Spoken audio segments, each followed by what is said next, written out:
You're in there now. Names like Haney, names like Kambosos, Loma, Tank. What do those guys mean to you? Everybody at 135 got to get it. Who do you want next? Anybody. There's only one champ right now. Who do you want and when do you want him? We got to fight the champ. Set it up. Me and Devin, we can lock in. After he fight Kambosos, let's get it on. Who would you consider the top guy at 135? Devin Haney is clearly the top guy at 135. He got all the belts, and anybody that say otherwise is definitely hating on him.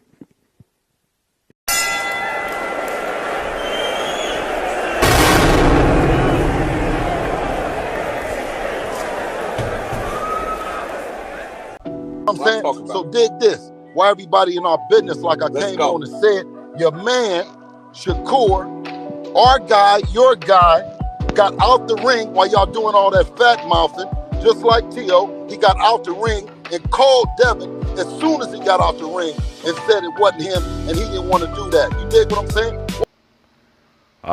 The plot thickens. Shakur. Say it ain't so, brother. Say it ain't so. What Bill Haney is talking about, he's talking about after Shakur's fight with Robson Constancow, he called out Devin Haney. And after he called Devin Haney out, he got out the ring and he got on the phone and he told Devin Haney that that wasn't his idea. That's not what he wanted to do. And basically saying, I may have called you out, but that wasn't my intentions. It wasn't my idea. That's not what I really want.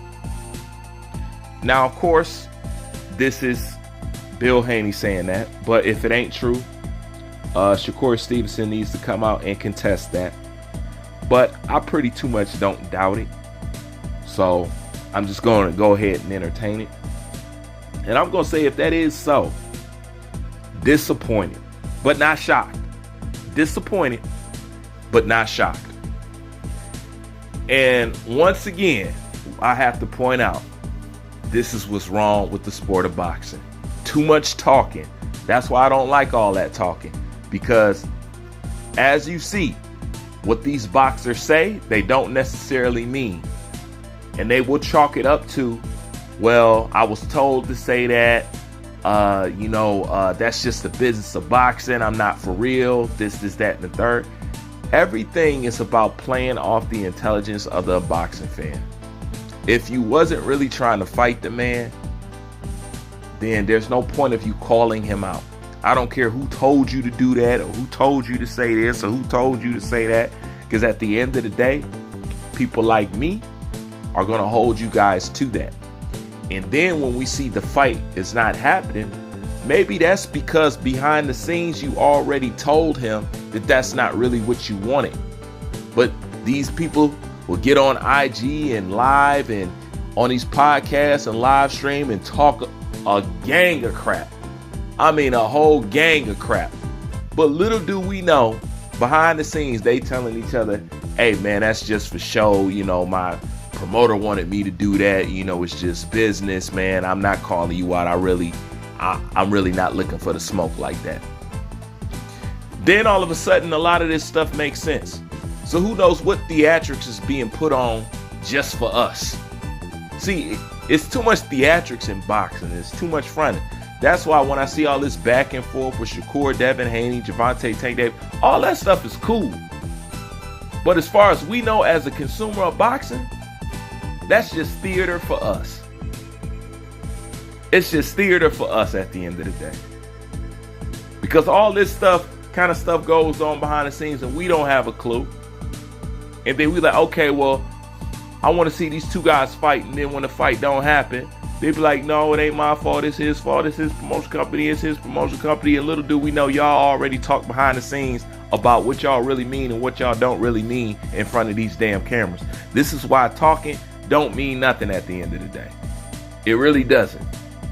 It really doesn't. So all this talking about sparring and stuff like that, is this just to hide the fact that you guys are not going to fight? And I'm talking about all of them.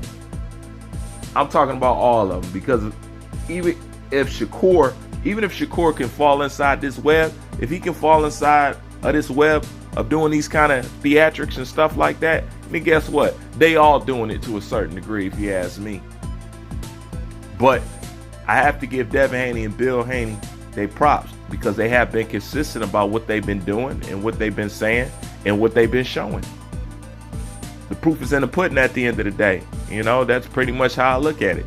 You know, and he has been consistent. He's gone out there and done what he said he's going to do.